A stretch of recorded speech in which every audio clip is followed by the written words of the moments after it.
If you remember this, you qualify for a veteran's discount. Mario Kart Wii was one of, if not the biggest game of the late 2000s. A fun karting game you could play with up to 4 players, releasing for the most casual option of a 7th generation of consoles, was a better combination than peanut butter and chocolate. And it definitely showed, as Mario Kart Wii was the second best-selling title for the system, only being outsold by Wii Sports, which was bundled in with the console at launch. However, with every big fish comes a leech on the belly. If Mario Kart was a bluefin tuna, the influx of low-quality kart racers were the leeches. This is what I personally like to call the Kart Racer Kraze, an era where anybody and everybody was trying to make a kart racer to either contend with Mario Kart or to make as much money as possible in the quickest way possible. But in between all of the poor quality kart racers was one game that came out during this craze that tried what it could to stand out. Releasing in 2009, less than a year after Mario Kart Wii, exclusively for the Wii, was a game called NASCAR Kart Racing. In this episode of Cartridges and Consoles, we'll take a look at NASCAR's entry into the Kart Racer Kraze and see how it was able to contend with other kart racers and offering a unique experience, but also how it could have fallen in line with its rivals at the time. Now, before talking about the game, let it be known that there are typically 2 types of NASCAR games. You have your simulator games, similar to Madden NFL or NBA 2K, that put you in the role of a driver through the NASCAR season, and then you have your arcade-style racing games that throw all the serious stuff out the window and play like casual kart racers. NASCAR Kart Racing, as the name suggests, falls into the latter category. The game is a basic kart racer at its core. You race 3 laps around a racetrack while pelting your opponents with items and try to reach the finish line first. However, the game has a unique mechanic most kart racers don't. When selecting a driver, you also have to select a teammate. Now, unlike other team modes in kart racers like Mario Kart, where the teammate is another AI you have to worry about, here your teammate plays an integral part into your success. Whenever you're in close range to your teammates, you'll be in the zone, which will charge up your boost meter. You then can chain boost with your teammate to achieve slingshots to gain advantage in the field. You can also drift to build up your boost meter, but being in the zone is faster on average. On top of a teammate, you'll also have a rival duo you have to beat in a race. Your rivals will be either on your bumper or in the lead the entire game, and it's your goal to try and find a way to beat them overall.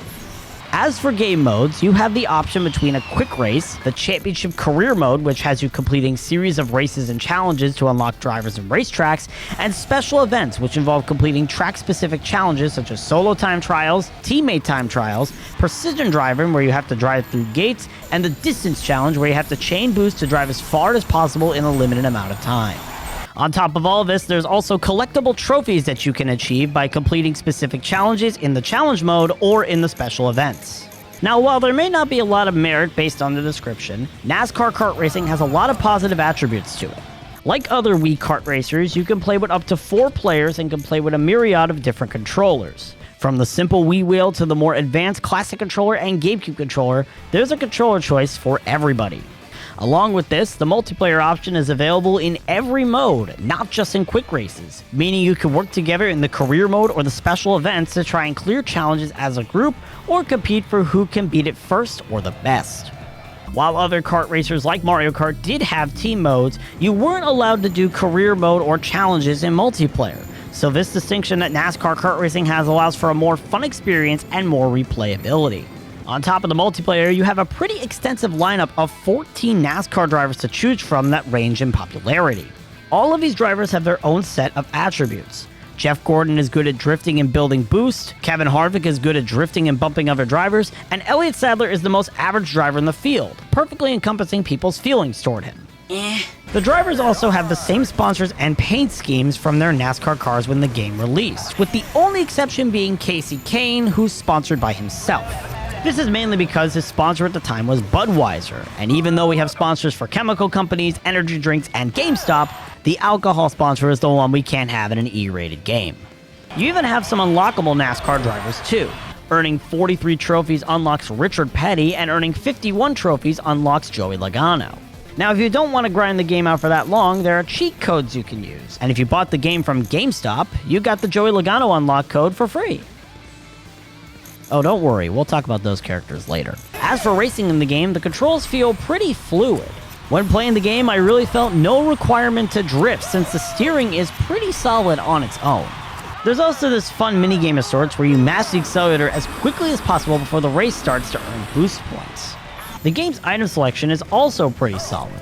Most of the items are just carbon copies from Mario Kart. Oil slicks are like bananas and cause you to spin out, rockets are like red shells and target the driver in front of you, the free pass is like a bullet bill and shoots you up from the back to the front of the field, etc. But there is a unique item in the form of the Shockwave, which sends an energy burst that stuns nearby drivers. This item plays very similarly to Mario Kart 8's Super Horn, and this game predates that by 5 years. So next time someone complains that the Super Horn is ripped from Sonic and Sega All-Stars Racing, you can tell them that NASCAR did it first. But of course, no racing game is complete without the tracks, and there are some very strong contenders here. My favorite tracks are the ones that take direct inspiration from the actual NASCAR tracks. Apart from Talladega, which is an oval with some shortcuts here and there, these tracks have entirely different layouts helping them stand out. Daytona's track layout is almost perfectly geographically correct, having you go through the airport directly behind the track and to the nearby beach. Dover is an absolute roller coaster with its mascot Miles the Monster having an underground lair, and Bristol incorporates the surrounding Thunder Valley into the track layout. Now, these real NASCAR tracks take up a third of the track selection, and while the other tracks are good and have enticing layouts, I do have a small problem with them. That being just how generically themed they all are. There's no original or actual theming present. The tracks are just generic junkyard, generic desert, generic harbor, generic canyon, etc. Heck, there are 2 generic city tracks in the game. It would have been cool if these other tracks were themed to other NASCAR tracks, like if the desert track was Phoenix Raceway or one of the city tracks was Auto Club Speedway. But hey, at least they're pretty good tracks to race on overall. However, the biggest issue I have with the game is the unlockable drivers. Richard Petty and Joey Logano are fine, but there's 10 other unlockable characters known as the Outsiders. These are original characters created solely for this game. Now, I'm not totally against original characters, but they could have replaced these with anybody, such as drivers created for NASCAR media like Ricky Bobby or Stroker Ace, or retired drivers like they already did with Richard Petty. But no, instead they made original characters with generic names like Terry Winsome and the Backfire Brothers. Like, who makes original characters for NASCAR? Okay, forget I said that, but the point is these characters just feel so out of place here.